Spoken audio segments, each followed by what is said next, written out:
नबिर्सिने इतिहासका यादहरूको सङ्गालो यो हो सुनौलो टेलिभिजन। त्यतिखेर मेरो सरुवा यता गण्डक भए तापनि हाम्रो पुरै कम्पनी नै उतै बटालियन नै मगराजमै थियो। हामी रोल्पाहरूको विशेष गरी तेल खोलामै हामीहरूको रोल्पाको तेल खोलामा हाम्रो सबै तयारीहरू पुरा भयो र तेल खोलाबाट मुभ भएर आएको। उसो भए यहाँहरू त रोल्पा हुँदै बागलुङ हुँदै ढोरपाटन हुँदै आएको।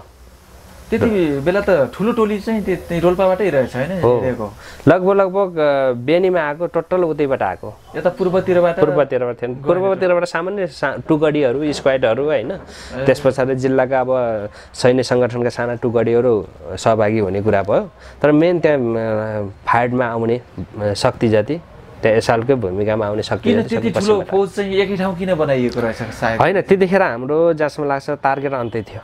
मैले अलिअलि सुनेअनुसार, म आफै त त्यतिखेर जानकार थिएन, प्युठानको सदरमुकामको तयारीमा थियो भन्ने कुरा जस्तो लाग्छ हैन। पहिलोचोटि प्युठानको सदरमुकाम तयारी गर्दाखेरिमा लिस्नेमा भिरन्त भयो। अनि सेकेन्डचोटि फेरि त्यताको तयारी हो कि यता कहाँ हो, जस त्यही आसपासकै मगराजमै कुनै सदरमुकाममाथि हमला गर्ने भन्ने त्यो तयारीसँग त्यता केन्द्रीकरण भयो। र त्यहाँ जाने भन्दा अगाडि नै अलि त एक्सपोज भएको त्यहाँ कमान्डरलाई त्यो खबर आइसकेपछि अब त्यहाँ होइन, अब यता जाने भनेर फेरि छोटो समयमा 10-15 दिनको समयमा प्लान चेन्ज गरेर म्याग दिएको।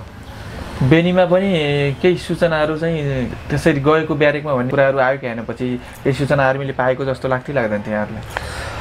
होइन, त्यो सूचना त आर्मीले पाउने कुरा भइहाल्यो होइन, किनभने आर्मीका पनि इन्टेलिजेन्सका मान्छेहरू अब राख्ने कुरा भएको, पब्लिकहरूसँग पनि उनीहरूको रिलेसन हुने कुरा भयो। कुनै खबर गर्ने तपाईँहरूको सेनामा पनि त्यस्तो चाहिँ उनीहरूको चाहिँ इन्टेलिजेन्स तथा जासुसी हुने चाहिँ सम्भावना पनि हुन्थ्यो होला?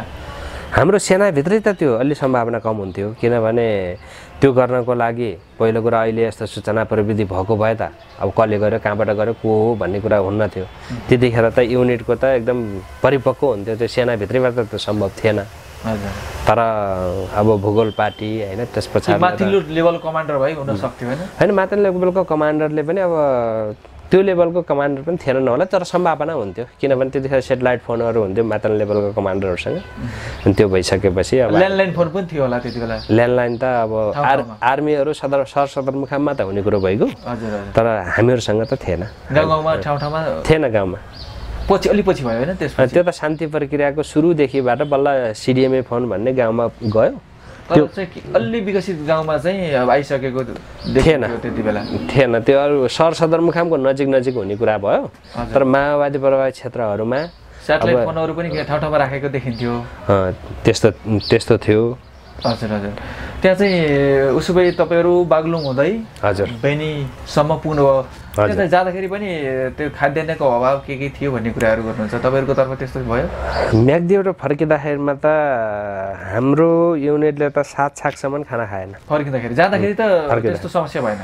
लडाइँमा जाने बेला त भएन, त्यो अब ठाउँमा व्यवस्थापन सबै थियो, खाँदै अब त्यहाँ रेस्ट गर्दै होइन, अब आफ्नो पोजिसनहरू छिपाउँदै जाने काम भयो। यहाँ पनि बेनी आउँदाखेरि पनि तातो पानीमा थियो हाम्रो लास्ट सेल्टर। बेनी पुग्दाखेरिमा तातो पानीमा लास्ट सेल्टर थियो। तातो पानीबाट हामी फेरि मुभ भएको थियौँ। हामी समथिङ 4 बजीतिर है कि मुभ भएको, 4-5 बजीतिर मुभ भएको थियौँ। 9 बजीतिर आइपुगेका थियौँ बेनीमा, दिउँसोको 4 बजी। अब त्यस्तो भएन, तर फर्किँदाखेरिमा पनि त्यस्तो हुँदैन थियो। हामीहरूको फर्किँदाखेरिको प्लान के थियो भनेपछि बेनीबाट अब माथि म्याग्दीकै माथिल्लो बेल्ट भएर त्यस पछाडि जाने भन्ने, फर्किने भन्ने थियो। हाम्रो कम्पनीहरू, हाम्रो बटालियनहरू अलि ऊबाटै अब पर्वततिर छिर्ने भन्ने थियो। तर त्यहाँ संजोग कस्तो भइदियो भनेपछि हामी त्यहाँबाट फर्केर तातो पानीतिर गएर अब हामी जहाँ व्यवस्थापन छ त्यता जाने भन्दै गर्दाखेरि त्यो ठाउँमा आर्मी झारिदियो। ब्लक गरिदिइसकेपछि त्यस पछाडि हामीले रुट डाइभर्ट गर्नुपर्ने भयो। रुट डाइभर्ट गरिसकेपछि हामी बागलुङको तारा खोलातिर हामी लाग्यौँ। अनि तारा खोलातिर जाँदाखेरिमा थुप्रै ठाउँमा भिरन्तहरू, थुप्रै ठाउँमा भनौँ न के भन्छन् आर्मीसँग मुठभेड गर्दै हामी मुभ भयौँ। जहाँ हामी आज त्यहाँ पुग्ने, त्यस पछाडि खाना खाने, त्यहाँ अब व्यवस्थापन गर्ने भनेर भने हौ त्यो ठाउँमा आर्मी पुग्ने। अनि फेरि अब हामीसँग भइदिएको बिरामीहरू नभइदिएको भए, पर्याप्त एम्युनेसन भइदिएको भए बाहिर निस्केको आर्मीलाई त हामी लखेटेर पनि हामी त्यो ठाउँमा गएर खान सक्ने, बस्न सक्ने अवस्था हुन्थ्यो। हामीसँग घाइतेहरू छ, त्यस पछाडि र हात हतियारहरू पुरै अब मर्मत गर्नुपर्ने बेला भएको छ होइन। लडाइँमा त्यत्रो रातभरिको लडाइँमा फायर गरिसकेपछि त्यस पछाडि गोलीहरू एकदम कम छन्, ग्रेनेडहरू कम छन्, अब बम बारुदहरू सबै कम भइसकेपछि अब त्यतिखेर हाम्रो के थियो भने कसरी हुन्छ बिरामीहरूको सुरक्षा गर्ने र आफ्नो युनिटको सुरक्षा गर्दै त्यस पछाडि बरु घुमाउरो बाटोबाट पनि जाने भन्ने भयो। त्यस पछाडि हामी तारा खोलाबाट फेरि माथि डाँडा निस्केर जाने भन्ने भयो। अनि त्यो भइसकेपछि अलिकति हामीहरूको जो ठाउँबाट रिट्रिट हुनुपर्ने हो त्यो ठाउँबाट नभइसकेपछि एकदमै गाह्रो भयो। त्यो चाहिँ बेनीमा यहाँको चाहिँ कुन क्षेत्र परेको थियो? आर्क अथवा चाहिँ त्यो ब्यारेक, कारागार, जिल्ला प्रहरी कार्यालय अनेकहरू थियो होला नि त्यहाँ चाहिँ कार्यालयहरू कुन ठाउँमा पऱ्यो यहाँको चाहिँ? मेरो मेन ब्यारेकमै हो आर्क त। हजुर। मेरो त्यो शालिग भएर त्यो चोक छ, त्यो शालिग भएर त्यसो ब्यारेकतर्फ जाने आर्क थियो। एउटा स्कुल पनि छ त्यहाँ। अब यतापट्टि जिपरका यता भयो, वारिपट्टि भयो। हामी त्यो माथिबाट झरेर त्यसपछि मेन चोकमा गएर मेन चोकबाट आर्मी ब्यारेकतिर जाने थियो हाम्रो आर्क। जाँदाखेरि भिडन्त परेको ग्रुपहरू तपाईँको हो कि अब बिचमा बाहिर आयो? होइन, हाम्रो होइन। यता 3rd बटालियन, त्यति 3rd ब्रिगेड भनौँ न, पश्चिमको उसँग यता उताबाट आउने तातोपानीबाट आउने खोलाको तिरैतिरबाट आउने टिमसँग पऱ्यो। हामीहरू त माथि डाँडाबाट झरेर यता बजारमा छिरेर बजारबाट चोकतिर गए, हाम्रो टिमसँग परेन। भिडन्त भइसकेको त तपाईँहरू? उहाँहरूको त वरै बाटोमै फाइट भइहाल्यो गस्तीसँग। त्यसपछि चाहिँ तपाईँहरू पुग्नुभयो? गस्तीलाई लखेट्दै उहाँहरू अगाडि बढ्नुभयो, हामी पनि माथिबाट फायर गर्दै अगाडि बढ्यौँ। अनि त्यस पछाडि लिएर तल ठ्याक्कै आर्कमा पुगिसकेपछि व्यवस्थित अब आर्मीहरू कस्तो अवस्थामा थिए तपाईँहरू पुग्दा? आर्मीहरू हामी पुग्दाखेरिमा त सबै हाई अलर्ट भइसकेका थिए। उनीहरूले गोली चलाइरहेको अवस्था थियो? सबै ठाउँ पुगिसकेका थिए। जताततै गोलीहरू एकदमै चाहिँ चलिरहेको, प्रहार भइरहेको अवस्था थियो एकदम। तपाईँहरू कभर हुँदै अगाडि बढ्नुभयो? कहाँसम्म पुग्नुभयो? ब्यारेकको नजिकै? होइन, ब्यारेकको नजिकै पुग्यो। त्यो स्कुलभन्दा अलि त अगाडिपट्टि एउटा ब्यारेक सुरु हुन्थ्यो। अनि त्यस पछाडि हामी त स्कुल क्रस गरेर पनि अगाडि पुगिसकेका थियौँ। अनि हाम्रो फेरि पछाडिपट्टि त्यो चोककै तल साइडमा एउटा हाई पोस्ट थियो। हाई पोस्टमा 10-12 जना आर्मीहरू रहेछ कि। हजुर। यता सम्भवतः जिपरकाकै अब सिडिओ कार्डकै केहीको सुरक्षाको लागि बसिआएको 10-12 जना रहेछ। त्यसले हामीलाई अप्ठ्यारो बनाइदियो कि हामी अगाडि जाऊँ भने पछाडिबाट आर्मी छ होइन, अगाडिबाट आर्मी हुने भयो। अनि त्यस पछाडि हामी त्यहीँ रोकेर यसलाई क्लियर गरेर त्यसै अगाडि बढौँ भन्दा भन्दै रातभरि लडाइँ पनि लाम्यो। अनि यता हाई पोस्ट पनि क्लियर हुन सकेन, उतापट्टि हामी अगाडि बढ्न पनि सकेनौँ हाम्रो आर्कबाट। दुईतिरबाट चाहिँ तपाईँहरू बिचमा पर्नु? हजुर। त्यसो गर्दाखेरि गाह्रो भयो त्यहाँ चाहिँ होइन? त्यहाँबाट अगाडि बढ्न सकेनौँ। त्यहाँ मेरो स्टाफ पनि सहिद भयो। पिपल भन्ने भाइ, कैलालीको पिपल भन्ने भाइ मेरो स्टाफ हुनुहुन्थ्यो। त्यहाँ हामी यसहाल्ट अगाडि पुगिसकेपछि त्यही हाई पोस्टमा 10-12 जना आर्मी छ, उनीहरूको उसमा ग्राउन्ड फ्लोरमा हामी पुगिसकेका छौँ। अनि त्यहाँबाट माथि जान सक्ने अवस्था हाम्रो छैन। नभइसकेपछि पछाडिबाट माइन मगाएर त्यो घर माथि प्रहार गर्ने होइन, घरमा माइन हानेर त्यसपछि तलको सबै ध्वस्त पारेर त्यसपछि त्यो कब्जा गरेर हामी अगाडि बढ्ने भन्ने भएर माइन मगाइयो पछाडि। अनि माइन टोली आइदिएन। अब माइन सप्लाई नभइसकेपछि मलाई त्यो लडाइँको बेला रिस आएको देख्यो रहेछ भाइले, स्टाफले। अब म त्यतिखेर त यसहाल्ट कमान्डर थिएँ। त्यस पछाडि म रिस आएको देखिसकेपछि भाइले दाइ म जान्छु लिन भनेर भन्यो। अनि त्यस पछाडि ल जानुहोस् भनेर भने। अनि म यहाँ कभरमा बसिरहेको थिएँ, उहाँ उठेर सट्टै यो ढिक काटेर उता जानुपर्ने थियो, त्यही ढिकमै गोली लाग्यो। गोली प्रहार भइरहेको बेलामा? गोली प्रहार भइरहेकै बेला गोली लाग्यो। लागिसकेपछि उहाँ मेरै काखमा माथिबाट काखमा झर्नुभयो। यसो हेरेको टाउकोमै गोली लागेको रहेछ। अनि उहाँको त्यहीँ डेथ भयो। किन रोक्नु भएन चाहिँ यस्तो गोली प्रहार भइरहेको बेलामा? गोली थिएन त्यतिखेर। जतिखेर ऊ जान्छु भन्दाखेरिमा गोली थिएन होइन। संजोगले उहाँ निस्किनेर त्यहाँ फायरिङ गर्ने एकैसाथ पर्दैन। देखेरै फायरिङ भएको हुनसक्छ? हुन पनि सक्छ। अब त्यो नजिकै एउटा ऊ लाइट पनि बलिरहेको थियो अलि नजिकमा, त्यो लाइटको छायाले देख्न पनि सक्छ। अथवा अन्दाधुन्दा हान्दाखेरि त्यो संजोग पनि हुनसक्छ। त्यसो भयो। अनि कसैले लिन सकेन त्यहाँ गएर चाहिँ माइन? माइन त पछि त आयो, त्यो त फर्स्टमै हो। फर्स्टमै लगभग 10 बजेकै समयमा हामी 9 बजेतिर हाम्रो एक्सन सुरु भएको थियो। 10 बजेकै समयमा हामी त्यो ठाउँमा पुग्यौँ। पछाडि एउटा नआइसकेपछि अनि मैले पछाडिको साथीहरूलाई गाली गर्दै थिएँ होइन, अब छिटो पठा अगाडि भनेर गाली गर्दै थिएँ। अनि मलाई त्यो एकदम आक्रोशित भएको देखिसकेपछि उसलाई अब दाइलाई एउटा प्रेसर पर्यो। होइन यतिखेर अब मैले कमान्डरलाई अब हेल्प गर्नुपर्छ होइन किनभने मोर्चालाई एउटा के अरे सफलतातिर लानको लागि होइन मेरो भूमिका हुनुपर्छ भन्ने खालको उहाँलाई फिल भइसकेपछि उहाँले दाइ म गएर लिएर आउँछु भनेर भन्नुभयो अनि ल जानुहोस् भन्नु भने जानुहोस् भनेर उहाँ निस्किन मात्रै खोज्नु भएको थियो साधत भयो लागिहाल्यो है ज्यापै एकदम तपाईँहरूको टोलीतर्फ त्यसरी चाहिँ लागेको कतिजना चाहिँ लाग्यो चाहिँ त्यो गोली अथवा बेनीमा उहाँ एकजना साधत भयो अरू कोही पनि केही भएन सकुशलै भयो तपाईँहरूको टिममा चाहिँ सकुशलै भयो मेरो जति मोर्चा छ मोर्चामा साधत भएको नै मेरो यस साल्टाबाट उहाँ मात्रै हो उसको तपाईँहरूको त्यस्तो क्षति हुँदैन थियो भएन घाइते अब एकचोटि कमान्डर जुम्लामा कमान्डर घाइते हुनुभयो होइन अरू सकुशल नै रह्यो त्यस पछाडि अन्यत्र ठाउँमा पनि के भन्छन् जति लडाइँमा हामी गएको छौँ त्यो ठाउँमा मेरो एसाल्टाबाट अर्थात् मेरो ग्रुपबाट साधत भएको भनेको कमरेड पिपल मात्रै त्यही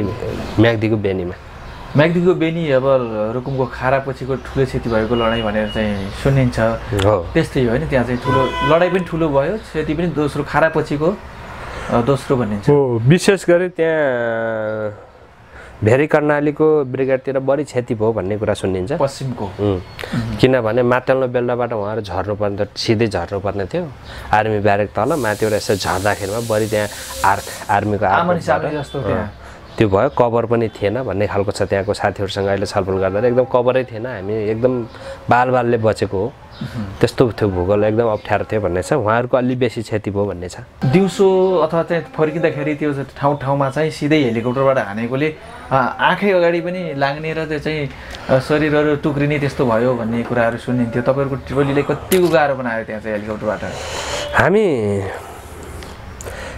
यताबाट फर्किसकेपछि त्यो डाँडो कटेर उता तेर्सो बाटोमा हिँडिरहेको थियौँ हामीलाई पनि अप्ठ्यारो बनायो तर हाम्रो आँखै अगाडि रोल्पाको हुनुहुन्छ एकजना विकल्प भन्ने हाम्रो पछि ब्रिगेड कमान्डर हुनुहुन्थ्यो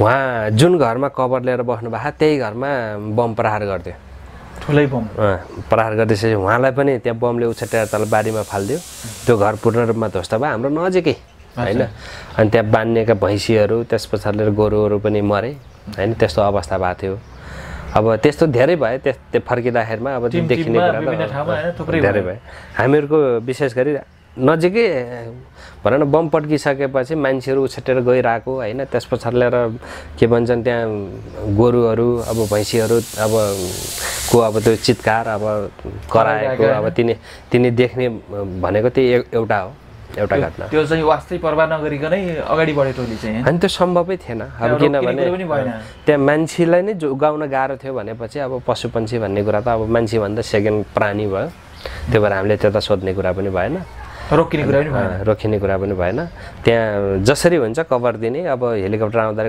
यता लङ हतियारहरूले हेलिकप्टरमाथि प्रहार गर्ने अरू टिमलाई सिफ्ट गर्ने कसरी हुन्छ अब त्यो मैदानी भूभाग जतिमा एकदम हामीलाई गाह्रो भयो त्यस पछाडि उता खोला पुगेर पारिपट्टि भित्ता लागिसकेपछि फेरि त्यस्तो समस्या भएन जङ्गल पनि भयो कभरहरू पनि प्राप्त भए त्यस्तो समस्या भएन यहाँ चाहिँ गण्डकी क्षेत्रतर्फ गण्डक त्यति बेला तपाईँहरूले भन्ने गरेको गण्डक क्षेत्रतिर धेरै समयसम्म चाहिँ रहनु भयो होइन पछिल्लो चरणमा हजुर गण्डकमा म लगभग 1.5 वर्ष जति गण्डकमा बसेँ कास्की स्याङ्जा पर्वतमा विशेष गरी त्यति बेला स्याङ्जाका मनकामना त्यसपछि तिनगिरी लगायतका धरमपानी लगायतका चाहिँ चर्चित लडाइँहरू पनि भए त्यस बेला तपाईँहरू कहाँ हुनुहुन्थ्यो त्यो पछि हामी त्यतिखेर त म बागमती आइसकेको थिएँ अझ पूर्व आउनुभयो त्यहाँबाट पनि भनौँ विशेष त मध्य क्षेत्रतिर नेपालको त्यतिखेर राजधानी भनौँ न अब बागमती प्रदेश त्यतिखेरको बागमती के भन्छ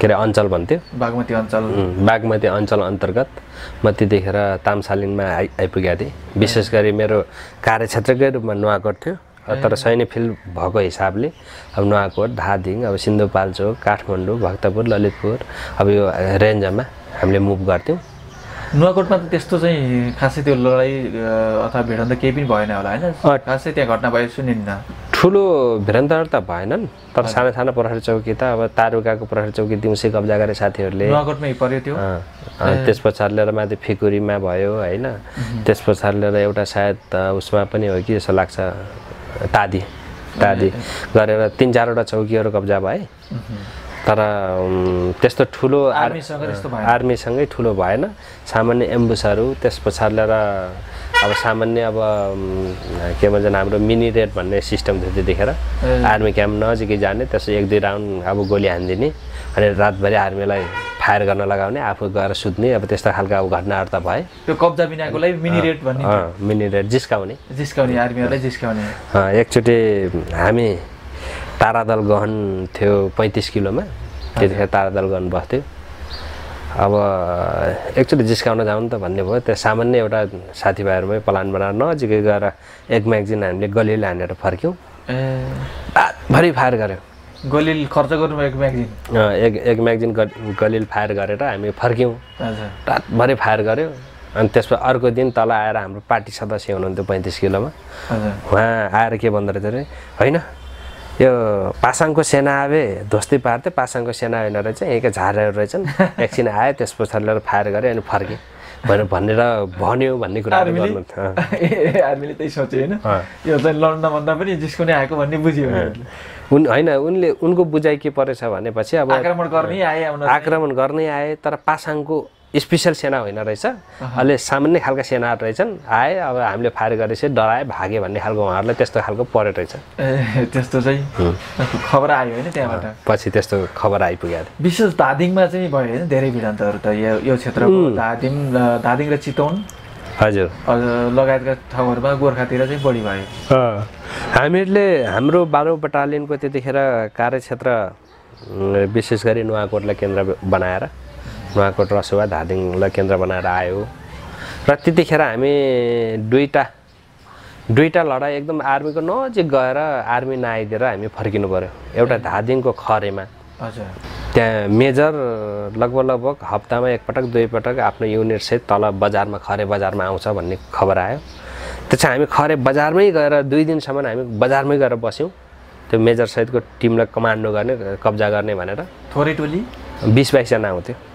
सबैहरू थोरै जानुभयो कि धेरै होइन हामीहरू पनि थियौँ हामी 35-40 जना थियौँ छिप्न त्यति धेरै सङ्ख्यामा लुट्न गाह्रो हुँदैन त्यति होइन त्यो भएन त्यो बजारमै हामी छिपेर बस्यौँ तर आएन 2 दिनसम्म कुर्दा आएन नआइसकेपछि पछि अर्को दिन बिहान राति फर्क्यौँ एउटा नुवाकोटको फेरि हामी यो अक्करे भन्ने ठाउँमा त्यहाँ ब्यारेक पनि छ ब्यारेक नजिकै उता पल्लोपट्टि फिगुरी साइडतिर जानेमा गस्ती आइराख्ने र त्यहाँ एक्सन गर्ने भनेर हामी आएर बस्यौँ त्यहाँ पनि आइदिएन आर्मी होइन हामी एकदम नजिक पुगेको पनि अब आर्मी नआइसकेपछि हामी रिट्रिट भयौँ अब त्यस्तो ठ्याक्कै बाहिर आर्मीसँग मुभ भएर भिडन्त गर्ने सक्ने अवस्था अर्थात् आर्मी मुभ हुने र हाम्रो जनमुक्ति सेना हुने अवस्था बनेन किनभने नुवाकोटमा धेरै ठाउँमा आर्मीको बीचमा हामी रहनु पर्थ्यो होइन त्यतिखेर अब राष्ट्रिय निकुञ्जको सुरक्षामा छुट्टै आर्मी छ त्यसपछि यता के भन्छ खराइनटार हरेक ठाउँमा भनौँ न चारैतर्फ छ अलिकति पाल्नोबेल र 3 नम्बर निर्वाचन क्षेत्रमा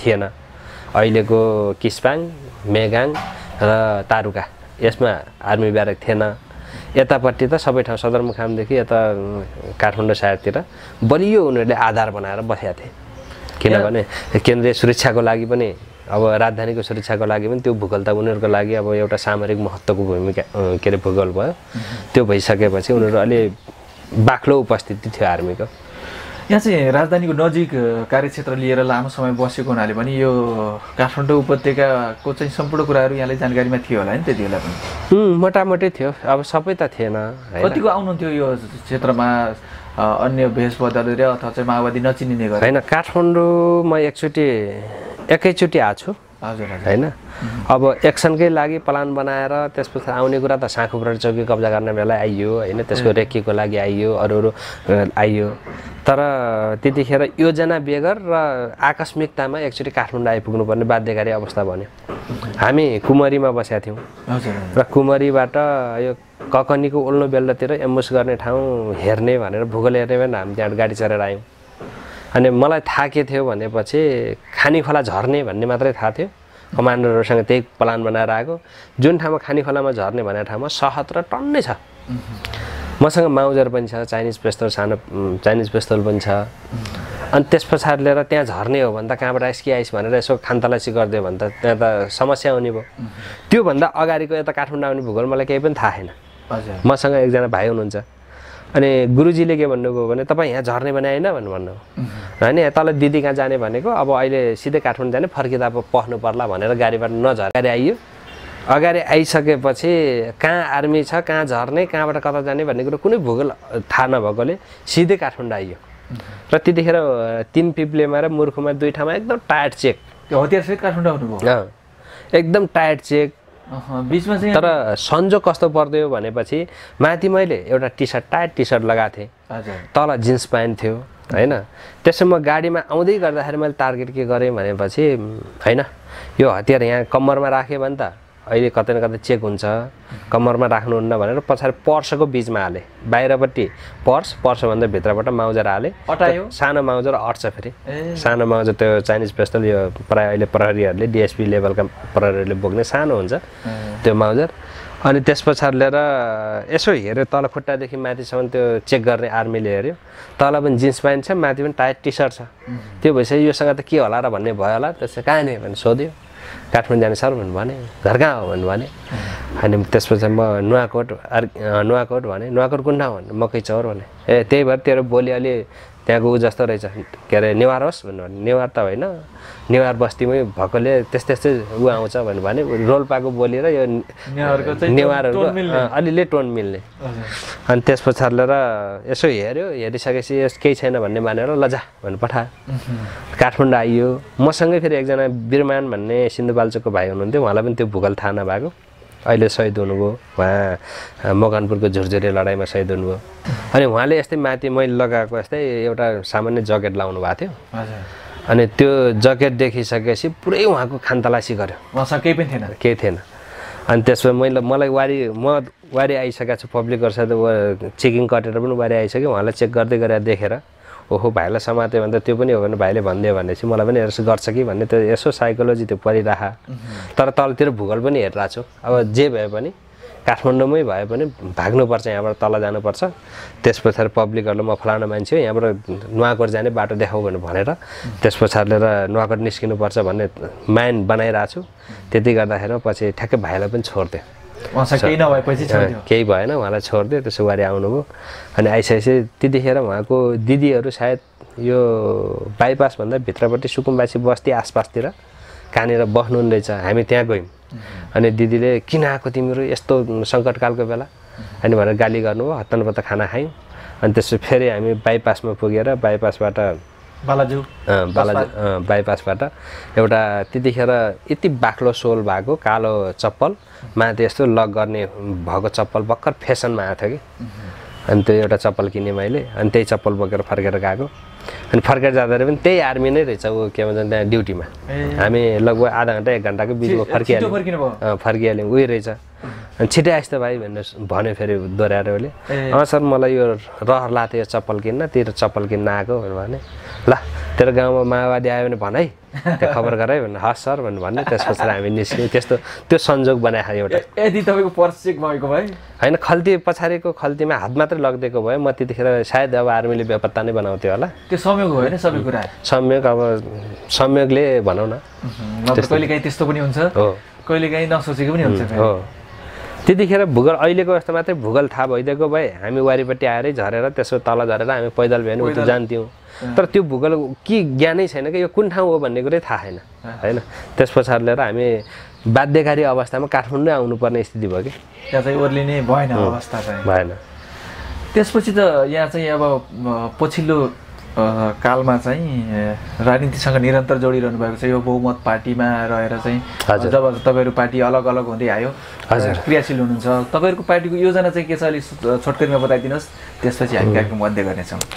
ठिक छ। हाम्रो मुख्य कुरा त जनयुद्धका बाँकी कार्यभारहरूलाई पुरा गर्ने भनेर हामीले क्रान्तिकारी पार्टी निर्माण गरेर हामी अगाडि बढिरहेछौँ। अब यसका एजेन्डाहरू यो आमूल परिवर्तन नै हो। हिजो 10 वर्ष जनयुद्ध भयो, त्यसले एउटा सामन्तवादको अन्त्य गर्यो र सामन्तवादको अन्त्य गरिसकेपछि त्यो शासन सत्ता जनतामा जान्छ भन्ने हाम्रो विश्वास थियो। र यो सम्झौतामा जो प्रचण्ड कमरेडहरू संसदीय व्यवस्थामा प्रवेश गर्नुभयो, त्यसले गर्दाखेरिमा त्यो अधिकार जो जनताले पाउनुपर्ने अधिकार मुठ्ठीभर दलाल भनौँ न दलालहरूका हातमा त्यो व्यवस्था पुगेको छ।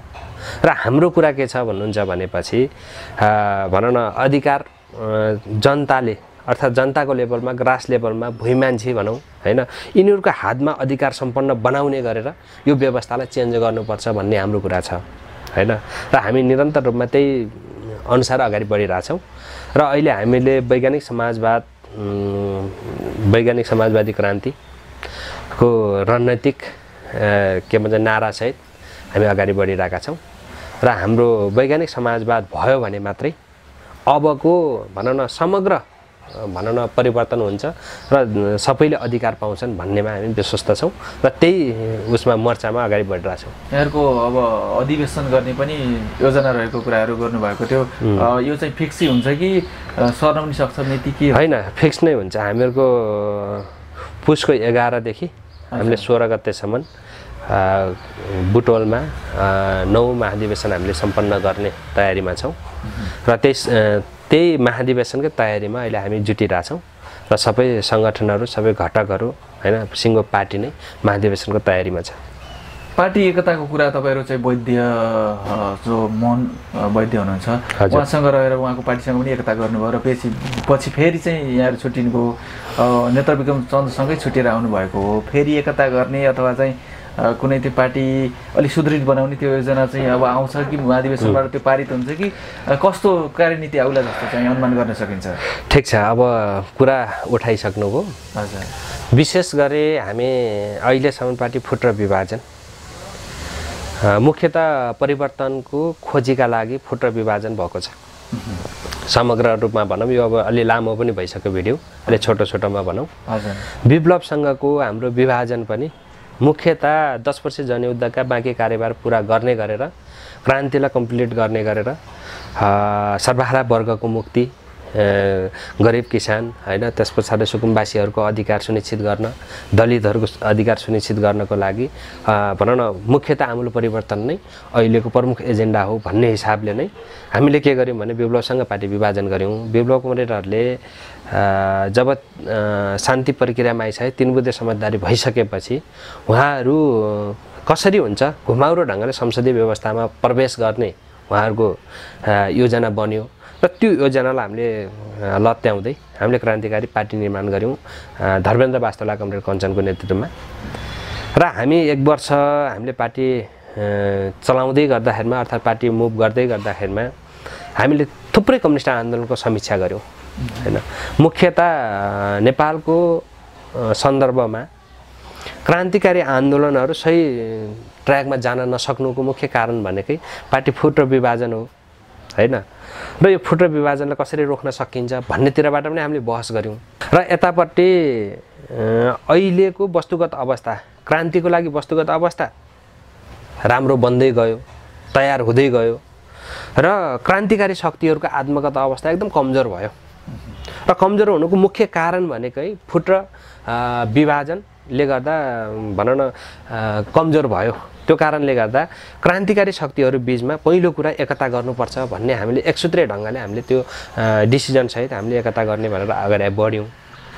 र यतापट्टि किरण कमरेडहरूले पनि त्यही विश्लेषण गर्नुभयो हैन। क्रान्तिको लागि वातावरण बन्यो तर हामी कमजोर भयौँ भन्ने उहाँहरूलाई पनि पढिसकेपछि अब दुईटा पार्टी बीचमा एउटा हिसाबले केही कुराहरू मिलिसकेपछि अब क्रान्तिकारी शक्तिलाई बलियो बनाउनको लागि मुख्य कुरा त एकता नै हो। र एकता सँगसँगै त्यस पछाडि सबै ठाउँमा सङ्गठनहरू निर्माण गर्ने हैन, त्यसपछि जनतालाई सुशिक्षित गर्ने, वैचारिक राजनीतिक हिसाबले अब अप गर्ने हैन, कार्यदिशालाई समृद्ध गर्ने भन्ने कुराहरू अब हाम्रो रहिसकेपछि ल एकता गरौँ त त्यसो भए भन्ने हिसाबले किरण कमरेडहरूसँग हामीले एकता गऱ्यौँ। र एकता पनि कस्तो थियो भनेपछि भावनात्मक रूपमा र साङ्गठनिक रूपमा हाम्रो एकता भएको हो। र जो विचार दृष्टिकोण र विशेष गरी वैचारिक हिसाबले हाम्रो एकता भएको थिएन। किनभने वैचारिक हिसाबले हामी के भन्थ्यौँ भने वैज्ञानिक समाजवाद भन्थ्यौँ हैन, किरण कमरेडले नयाँ जनवाद नै भन्नुहुन्थ्यो। तर त्यो कुरालाई हामीले महाधिवेशनमा गएर यो कुरालाई हल गर्ने भन्ने कुराहरू हाम्रो थियो। त्यो भइसकेपछि अब 1 वर्षसम्म हामीले साङ्गठनिक रूपमा एकता गरेर हामी मुभ भयौँ।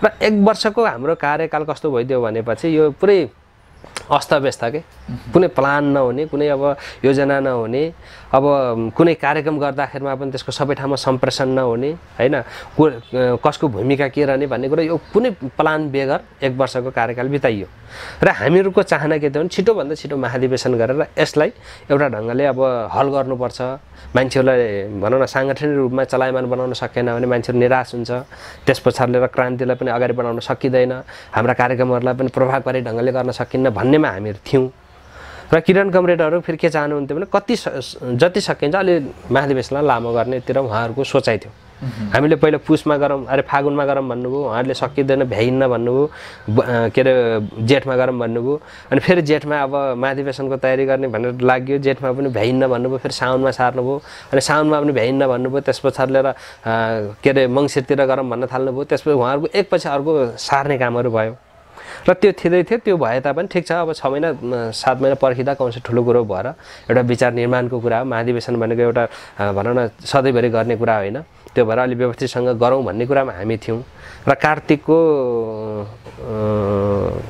समथिङ 2 गते हो कि महाधिवेशनको तिथिमिति घोषणा भयो र त्यो महाधिवेशनको दस्तावेज आउँदै गर्दाखेरिमा हाम्रो चाहना के थियो भनेपछि अहिलेको बदलिदो परिस्थिति अहिलेको टेक्नोलोजी हैन अहिलेको भनौँ न हरेक कुरा प्रविधिहरूको हैन त्यसो अहिलेको विकास निर्माण सबै हिसाबले अब हिजोको नयाँ जनवादी क्रान्तिको कार्यदिशाबाट अबको क्रान्ति सम्पन्न हुन्न भन्नेमा हामी क्लियर थियौँ हैन स्वतः रूपमा जनवादी क्रान्तिको कार्यदिशा नयाँ जनवादी क्रान्तिको कार्यदिशा हामीले अवलम्बन गर्ने हो भने हैन त्यसका कार्यक्रमहरू के माग गर्छ त भन्दाखेरिमा दीर्घकालीन जनयुद्धको माग गर्छ हैन अहिले दीर्घकालीन जनयुद्धको माध्यमबाट गएर क्रान्ति सम्पन्न हुँदैन भन्नेमा हामी क्लियर थियौँ र हामीले के भनेका थियौँ भने समाजवादी क्रान्ति हैन वैज्ञानिक समाजवाद भनेका थियौँ र वैज्ञानिक समाजवादले स्वतः रूपमा त्यसका कार्यक्रमहरूले के माग्छ भने शहरी विद्रोह हैन सशस्त्र विद्रोह हैन सशस्त्र सङ्घर्ष सशस्त्र प्रतिरोध यस्ता खालका अब माग गर्ने कुराहरू भयो अनि हामीहरूको टार्गेट के थियो भने अबको भनौँ न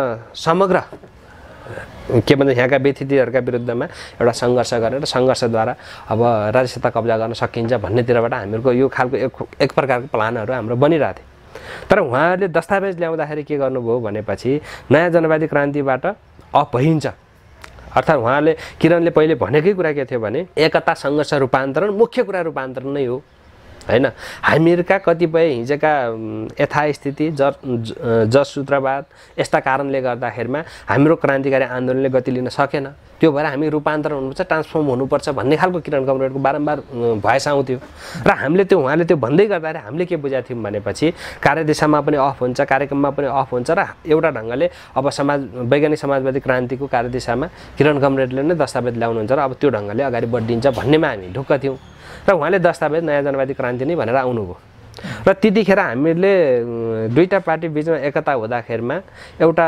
सहमतिको दस्तावेजमा हामीले के बनाएको थियौँ भन्नुहुन्छ भने नयाँ जनवादी क्रान्तिको खुट्किलो पार गर्दै वैज्ञानिक समाजवादी क्रान्ति हुनेछ भनेर हामीले कार्यदिशा समृद्ध गरेका थियौँ त्यो कुरा पनि छोडेर उहाँले नयाँ जनवादी क्रान्तिमा आउनुभयो आइसकेपछि धर्मेन्द्र कमरेडको नेतृत्वमा अब हाम्रो तर्फबाट भनौँ न वैज्ञानिक समाजवादी क्रान्तिको दस्तावेज पेश गर्ने काम भयो र त्यो दस्तावेज फेरि आकस्मिकतामा लेख्नुपर्ने भयो कि अब उताबाट आउँछ भनेर ढुक्क त थियो नि आकस्मिकतामा लेखियो कति 82 पृष्ठ गयो कतिको छ अनि त्यो दस्तावेज पेश गरिसकेपछि एउटा त्यहाँ बहस भयो छलफल भयो केन्द्रीय समितिमा फ्रेसली रूपमा अब के भन्छन् भनौँ न दुईटा दस्तावेजको विशेष गरी दुईटा दस्तावेजको विषयमा बहस भयो अनि बहस भइसकेपछि अब महाधिवेशनको तिथिमिति घोषणा गर्यो त्यस पछाडि लिएर अब महाधिवेशनको लागि अगाडि बढ्ने भन्दै गर्दाखेरिमा सेन्ट्रल कमिटीको बैठक र महाधिवेशनको आयोजनाको विषयलाई एउटा विज्ञप्ति मार्फतबाट सार्वजनिक गर्ने भन्ने कुरा भयो अनि सार्वजनिक गर्ने विज्ञप्तिमा उहाँहरूले के भन्नुभयो भन्नुहुन्छ भने मार्क्सवाद लेनिनवाद माओवाद / माओ विचारधारा र नयाँ जनवादी क्रान्तिको कार्यदिशा अवलम्बन गरेको हाम्रो पार्टी भनेर उहाँले विज्ञप्तिमा लेख्नुभयो हैन हाम्रो विशेष गरी त्यहाँनिर पर्यो अनि हाम्रो के छ भनेपछि दुईटा दस्तावेज प्रस्तुत भएको छ कि त त्यो दुईटै दस्तावेजको विषयमा लेख्नु पर्यो हैन, कि त भने त्यो दुईटै कुरा छोड्नु पर्यो। अर्को कुरा सन्तबहादुर नेपाली विद्रोही मसालाहरू एकता गर्दै गर्दाखेरिमा उहाँहरूले के भन्नुभएको थियो भने माओवाद हामी मान्दैनौँ, माओ विचारधारा भनेर उहाँहरूले भन्नुभएको थियो। अनि त्यो कुरा सबै महाधिवेशनमा गएर टुङ्ग्याउने भन्ने थियो। माओवाद मान्ने कि माओ विचारधारा मान्ने भन्ने कुरा महाधिवेशनमा गएर टुङ्ग्याउने, कार्यदिशा पनि महाधिवेशनमा टुङ्ग्याउने भन्ने कुरा भइसकेपछि उहाँहरूले उता सन्तबहादुर नेपालीहरूले राखेको कुरालाई विज्ञप्तिमा उल्लेख गर्नुभएको, मार्क्सवाद लेनिनवाद माओवाद र सलाइस माओ विचारधारा मान्ने भनेर। यतापट्टि नयाँ जनवादी क्रान्तिको कार्यदिशा अवलम्बन गरेको पार्टी भनेर लेख्नुभयो। अनि यो कुरा मिलेन। कि त हामी के भन्छ महाधिवेशनको बहसमा छौँ र अब हामीहरूको अहिले वैज्ञानिक समाजवादी क्रान्तिको कार्यदिशा पनि एक ढङ्गले आएको छ र नयाँ जनवादी क्रान्तिको कार्यदिशा पनि एक ढङ्गले आएको छ। अब यो कुरा हामी महाधिवेशनमा छलफलबाट हल गर्दैछौँ भन्ने किसिमले कि त दुईटै आउनु पर्यो कि त पनि यो हटाउनु पर्यो भनेर कुरा गरिसकेपछि त्यही विषयमा किरण कमरेडहरूले मान्नु भएन। यो ठिक छ, यही हो भन्ने किसिमले उहाँहरू आइसकेपछि हामीहरूको एकताको क्रममा कस्तो भएको थियो भनेपछि हामी अलि भनौँ न लचक भयौँ। उहाँहरूको 85 जनाको केन्द्रीय समिति थियो हैन, उहाँहरूले 145 जना बनाउन हामीले दियौँ हैन। सचिवालयमा उहाँहरूको 5 जना थियो, उहाँहरूलाई हामीले बहुमत भनौँ न 9 जना है 10 जना सचिवालय बनाउन उहाँहरूले हामीले के अरे 12 जना हो कि 13 जना सचिवालय बनाउन हामीले दियौँ के अरे कार्यालय सदस्य। सचिवालयमा पनि उहाँहरूको कति 26-27 जना हो कि 16-17 जना कति थियो, उहाँहरूलाई सचिवालयमा पनि हामीभन्दा बेसी बनाउन दियौँ। त्यसको कुरा के थियो भनेपछि क्रान्ति गर्ने भइसकेपछि अब ट्रान्सफर्म भएर अब क्रान्तिको लागि अगाडि बढ्ने भइसकेपछि यो सबै कुरामा किचलो गर्नुहुन्न, ठिकै छ उहाँहरूलाई काम गर्ने वातावरण बन्छ भनेपछि बनाइदिउँ भन्दै हामी छोड्दै गयौँ। र अन्तिममा उहाँहरूले के गर्नुभयो भने त्यो दस्तावेजलाई बहुमतले किच्न थाल्नुभयो हैन। अब वैचारिक बहस अब महाधिवेशनमा गएर वैचारिक बहस नहुने हैन र बहुमतले पास गरेर जाने खालको वातावरण बन्यो भने त अब त्यहाँ बसेर त अर्थ छैन हैन।